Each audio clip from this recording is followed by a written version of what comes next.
Fitness Pro Mentor community, welcome to another episode. It is your host, Glenn and I, and today we're going to talk about the power of follow-up if you're doing in-person events, open houses, presentations, any form of live lead magnet, the importance of follow-up. I think this is one of the most underappreciated aspects of running an event to get clients. But before we start off, Glenn, how are you doing today? I am fantastic, Brendan. How are you doing today? I'm also good. Lots of snow, lots of cold in Canada. It is February 18th, and it is crazy here. We've had nearly 2.5, 3 feet of snow, so it has been a lot. It's been a busy weekend for everybody. Yes, a busy week, let alone weekend. I can't even see over the side to my neighbor's house, which is uncanny, but neither here nor there. We're not talking about the buildup of snow. We're here to talk about the buildup of leads coming into your business through the power of follow-up. So one thing that if you've been around for a little while, fan of Fitness Pro Mentor, so to speak, or part of our mentorship, you'll know that I believe in-person presentations are the most powerful lead magnet. And in fact, there's tons of resources that Glenn and I and Taylor have done online about doing presentations to help grow and scale your business. In my opinion, as far as a one-to-many model goes, it is the simplest, most powerful way to get clients if you follow a pretty standard and simple structure. At the very end of any presentation or open house or any live event you do, the most important thing that most people fail to do is to collect all of the contacts in that presentation's information, phone number, email, and name, and have a way for them to opt into your services. I want to see if Glenn had something to add there. Oh, no. Well, I'll let you keep going. I got stuff, but I'll let you keep riffing. So one thing that we've done this is something you'll see at most places, is if you go to an educational event, there is a survey. So one thing, we've created a brand new survey for this year that I'm really excited about, and it's just 7 questions, extremely simple. But if you've been hanging around, you'll know in business world, in sales and in marketing, there are cold leads, warm leads, and hot leads. Hot leads are people that are pretty much ready to jump in, dive in and say, yes, pick me. I want to come see what you do. I'm not worried about the price. I have the problem and I need a solution. Warm people are in the middle. They're people who know they have a problem, but they're trying to weigh out where is going to be the best place to go for them and unsure of where they're going to go. And cold leads might not even know that they necessarily have a problem, or if they have a problem, they have absolutely no idea what to do with the next thing and are extremely skeptical. If you're going to have a survey like the one we have here, it's important to have questions that incrementally warm up the prospect. Basically, what you're trying to do is get a little bit of information, and once they answer that question, access a small pain of theirs, so to speak, not a physical pain necessarily, but it may be, to move a little bit further into what they're feeling about what's going on in their body. You basically have to go from cold to warm to hot. It's a terrible example, but I think of, if you ever watched the original Jurassic Park, they talk about putting a frog into a cup of boiling water. If you take a frog and you put it into a cup of boiling water, it'll just jump out immediately because the temperature increases so dramatically. But without sounding too terrible, if you put a frog in a cold cup of water and you warm the water up to the same hot temperature, it'll stay in the water. And so this is the same kind of idea with these prospects, is that we want to slowly warm them up after we do the exciting, high energy event that engages them, to pull them in and see if they're good candidates to come into your business.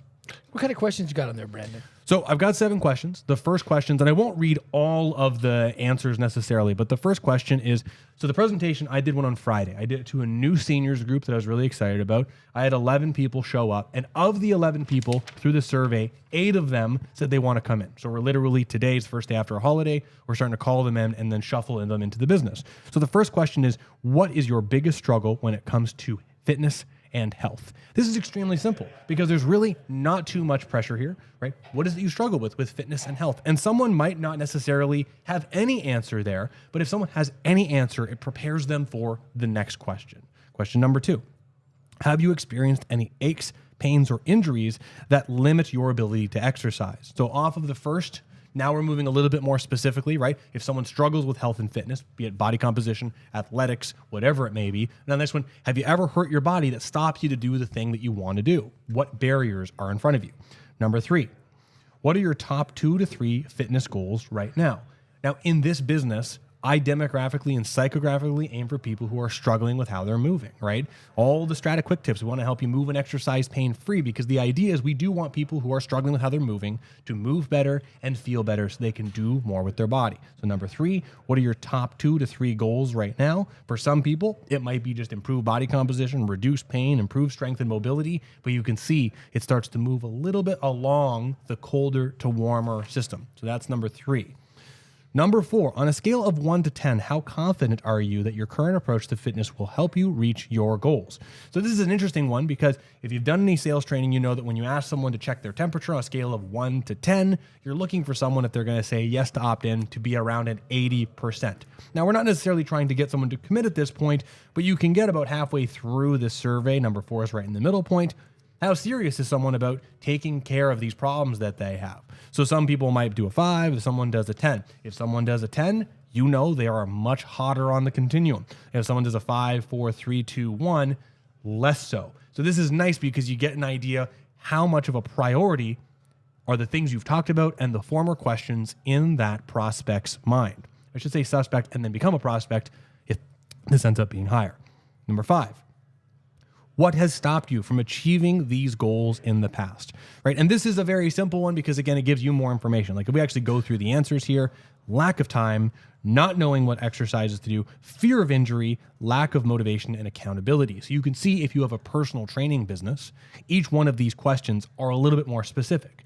In fact, many of the clients that we have, fortunately for us, are very resourceful clients who are retired and have the independence to do what they want to do. But time is a bit of an issue. So if someone struggles with time and they put that in here, then you can start to think about when you talk to this person, how do you make sure that you overcome that objection right away? Number 6, if you had the right plan and guidance, how committed would you be to improving your fitness and reducing pain? This is getting much hotter and much more intense.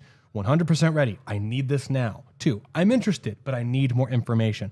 I'm not sure if now is the right time. So you can see if I go back to the cold, warm, and hot lead idea, this is literally 3 questions for cold, warm, and hot. 100%, I'm ready. I need this now, right? That's the person I want to call first. 2, I'm interested, but I need more information. Obviously need more information to make sure from a warm perspective, are they making the right decision? And then I'm not sure if it's a right fit right now. I would still call that person if they said they wanted me to call them, but you can imagine they're colder on the list and it's going to take a little bit more work to get the information from them. And then number 7, I'm sorry, there's an 8th question, but you'll see why I say it was 7. 7, would you be open to a free consultation to go over a customized plan for you? Yes, let's set something up. Maybe I have some question for it. Not right now. Again, very hot question, very hot answer, warm answer, and cold answer. And at the very bottom, we have name, email, and phone number. Now, just in case, if you are trying to get someone to fill out a survey like this, at the very end of the presentation, you have to allow time for it. And in fact, this time, and I was actually inspired by Glenn, gave me a little bit more inspiration to really force this. I asked everyone, I said, hey, everyone, can you do me a quick favor? In the next 2 minutes, can you please fill out this survey? 2 things. 1, I'm going to give away a full assessment process to one of you. So please put your phone number, email, and contact information. We're going to pick one winner. 2, all the information you put on here will help me guide future presentations. So if Dave, the facilitator, would like to have me come back, I can talk about exactly what you want to talk about based off of this information. At that point, I stopped talking. I talked to Dave, the facilitator, for a bit, but everyone filled out the survey, right? These are all grown men, adults, and they all did their homework. They handed this back in. While talking to Dave, I set up the next presentation, and I collected all these leads. I had Chris come with me, who works here. He was very helpful to collect all these, and got 8 out of 11 people to opt in. So the nice thing about this is if you do present this correctly, you will, if you've done a good job in your presentation, acquire a bunch of leads. The survey needs to be in line, of course, with the edge. Like if I do another presentation there on mobility or longevity, these survey questions have to change to some degree, so it's not the exact same recycled stuff every time, capturing a new audience. But at the same time, I made it very clear that this was going to help me determine what I was going to talk about to the next people. So allowing me to talk to Dave, in this case, the facilitator, and set up another presentation or 2 or 3. So a couple things to add on to what Brendan said there. 1, when we're having people fill these forms out, these surveys out, and keep this in mind because the title of this is The Power of Follow-Up, you don't want people to feel like follow-up means they're going to get sold too hard right away. That has to be like incredibly clear. So even before we talk about like really in-depth, maybe like how soon after the presentation should you call them? Should you call and then leave a voicemail? Should you not? All these little small tactical things we're going to share with you in a second. Make sure it's that I just want to make sure that we're being abundantly clear that we want you to make them feel like This information is not going to be shared with anyone. It's confidential, and that you're calling them if they want some support and some help, but you're not going to try to sell them anything if they don't want to be sold to. So I make sure that we're clear on that. One thing that often comes up with the students that we coach is, well, when should I call them? And if you can Google this right now and find this information on your own. And it's actually kind of like the TV show, The First 48 Hours. I'm not sure if you've ever heard of this television show. I think it used to be on A&E, one of those channels. It's essentially about the first 48 hours after a homicide. And the reason it's about the first 48 hours is because the chances of a homicide detective trying to solve a murder or a death after 48 hours just drops right off. It just tanks. And so it's the exact same thing with presentations. People are very excited for the presentation. They just fill out the survey. They want information, especially people that are red hot. You need to call these people in the first 24 to 48 hours as soon as you can after the presentation, because that's when they're going to be very excited to come in and continue the process. If you look in Google, how soon after presentation should I call somebody, or even ask ChatGPT, when does interest drop off of a presentation in terms of a sales process, you will find that it's something astronomical after the first 40 hours. It just shoots down from 70% down to something like 5 or 10, if I'm not mistaken. It's very low. Is that correct? Sales, you can look up sales cycle and lead interest. You can see it's crazy. Yeah. You got to call them fast. So tactic number one here, outside of setting up at the end of the presentation what the information for the survey is going to be for, and that there's no hard pressure sales, you got to get these people on the phone, ideally the day afterwards. If it's a Saturday, that's harder because people usually don't want to do business on a Sunday. Then you got to call them on a Monday. There's no questions asked here. Pencil it in. Do not put it off an extra day. You will lose business. It is worth finding the next giant, big client for you that you can help, that you can serve, that they're going to see your service as something they should have done years ago. They're going to spend thousands of dollars on you. They're ready for you to call them. Call them in the first 24 to 40 hours. Don't put it off. You might do mental gymnastics. I used to. Don't do that anymore. Don't put it off. Did I miss anything there? Can I keep? That was perfect. Keep going. Yeah, okay, man. Perfect. One of the things that we highly encourage, 80, 90, almost 100% of the time, you don't want to get stuck in text message or voicemail jail. Very, very difficult to get out of those two different things. This is one of the things that we suggest to everybody after presentations is you call the day after or 2 days after if it's presentations on a Saturday, but you call them as soon as you can afterwards. They don't answer, that's fine. Call them again the next day. They don't answer, that's okay. Call them 2 days later. This is not like the fourth day. They don't answer, now you can leave a voicemail. Hey, it's so-and-so from the presentation. I'm just calling a follow-up. Share your information. If you don't mind, give me a call back at this number. Look forward to hearing from you. If you don't hear back from them that day, you can give them a call 7 days later. They don't pick up, send them an email, right? We're not leaving a voicemail day 1, day 2, day 4, because that looks desperate. People are going to feel like you're hounding them. If they don't recognize your number, they don't pick up, that's fine. But at least by the 3rd or 4th day, you can leave that voicemail. Anything you want to add on to that? No, this is perfect, man. Right? Okay, perfect. The reason we leave an email on the last day is because we don't want to let it slide off the radar, but we want to leave something of permanence that they're probably going to see. And the email is usually pretty short and sweet. It's like, hey, this was Glenn from the presentation on the weekend, XYZ. Tried calling you a couple of times, didn't hear from you. That's okay. I hope everything's well.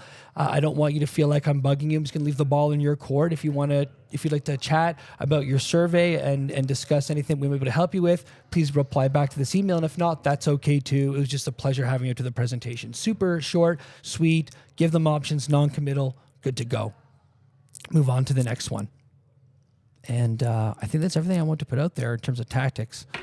Anything you can think of, didn't cover there? No, Glenn, and a great addition there. Honestly, the most important thing for anything that you do, whatever event you do, is be sure you have a way to capture leads. Mm-hmm. This is my gym's 10th anniversary this summer. I'm really excited about it. And we're going to do a big party, and I'm really excited about it.